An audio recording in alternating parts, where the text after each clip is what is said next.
Namaskaram. Namaskaram, welcome back. Yeah, welcome everyone. It's definitely getting cold here in Perth, so we've got autumn, winter is arriving soon. And last week, or over the last few weeks really, we had so many clients complaining of more joint stiffness, body aches, pains, maybe even some cracking in the joints. And often this really aggravates with the colder weather. So, but lucky we do have Ayurveda and yoga to help us. Yes, we are lucky, and there are lots of things that you can do.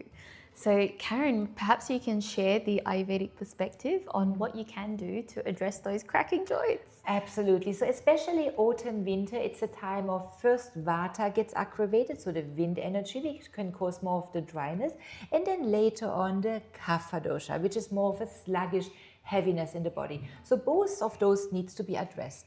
But if we start with the Vata dosha, the Vata causes the dryness, the stiffness and pain.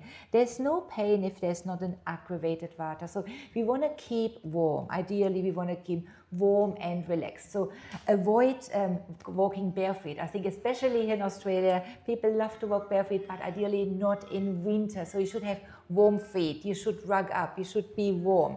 Ideally, you should have more warm oil massages as well.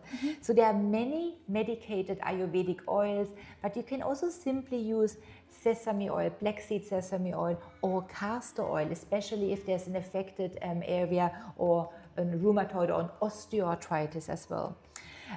Also, routine is really important, and routine also includes some yoga, but also movement. Go for regular walks, especially in autumn and winter. Stay active. Often this is the time when kapha starts to aggravate and we feel more sedentary lifestyle with hot chocolate and cake. Doesn't sound bad, but not too often. So we still need to jump on your bike, go for a walk, stay in nature, really, really important. A warm bath, you can also use magnesium flakes, Epsom salt is wonderful. So continue to cleanse and purify your body. Eat good food.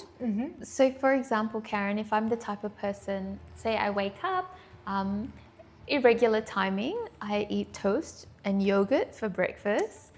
And then for lunch, I go, oh, I'm going to have a smoothie because, you know, the sun's up, right? I can have a smoothie. No.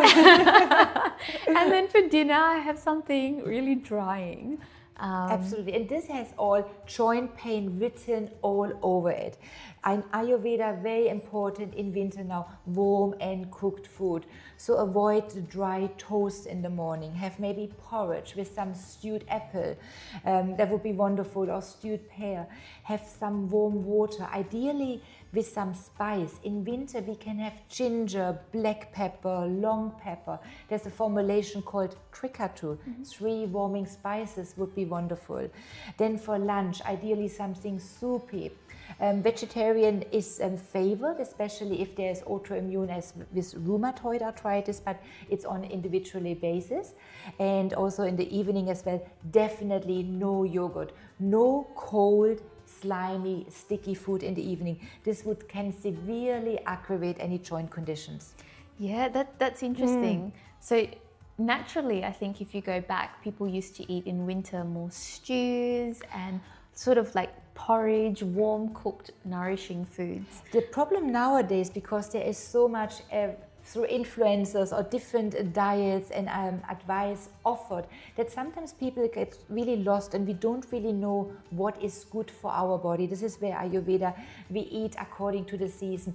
Eat seasonal food, ideally local food. It makes such a difference because locally it's usually available what's needed for the season as well. Yeah, nature provides when it's time.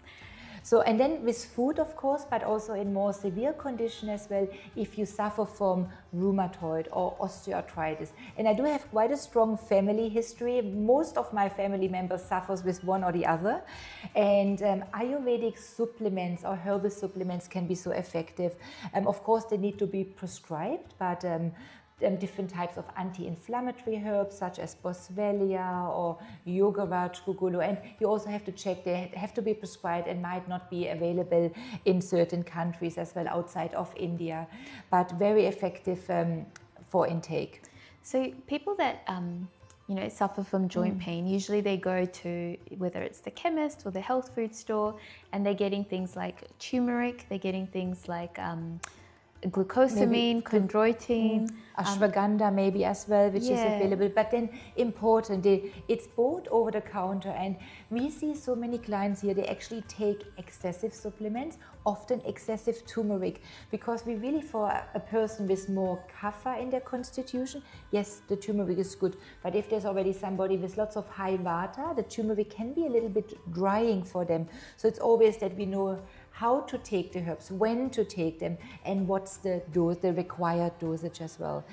Ayurvedic herbs are wonderful, but they should be prescribed.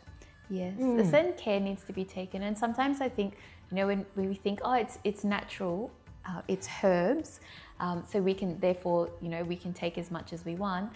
Just keep in mind that most of your medications, or most of the medications that people are on, have been derived from herbs. So, you know, it's all there in nature. They're very powerful, and I mean, there are herbs that can kill you. Like, you know? Yeah, but I think so many of our clients who take anti-inflammatory as herbs, they actually have to take less of their general prescribed pain relief as well. And often we combine this with body treatments, such as oil massages, so you can also practice this at home, but also if you come to the clinic, you will get a herbal steam or sudation treatment, because sweating treatment is so beneficial to decrease the vata in the joints. But if we talk about sweating, it's steam, and it's not an excessive hot sauna where the whole body is immersed. So that's maybe another topic for another day, how to sweat properly or the correct way according to Ayurveda. But keeping warm and ideally steam, it's wonderful for the joints to reduce coldness and stiffness in the body. Nothing better than an Ayurvedic herbal steam bath. Yeah, definitely for me. Yes, I agree. Oh, I hope these were a few tips what for people what you can do at home. So we recap again. So warm cooked food, regular meals, stay active during winter, keep up with your yoga and exercise. If you have some Ayurvedic oils, do some Ayurvedic oil massage. If you don't have a medicated oil, use sesame oil. And it's cold pressed sesame, not the cooking. Absolutely. Chinese. And don't apply it cold. It has to be warmed. Really, really important. Castor oil packs could also be available. Have the herbs prescribed. Don't just run into the chemist and self-prescribe. And yes, see a practitioner if you've got somebody living locally to you. Brilliant. Namaste. Namaskar.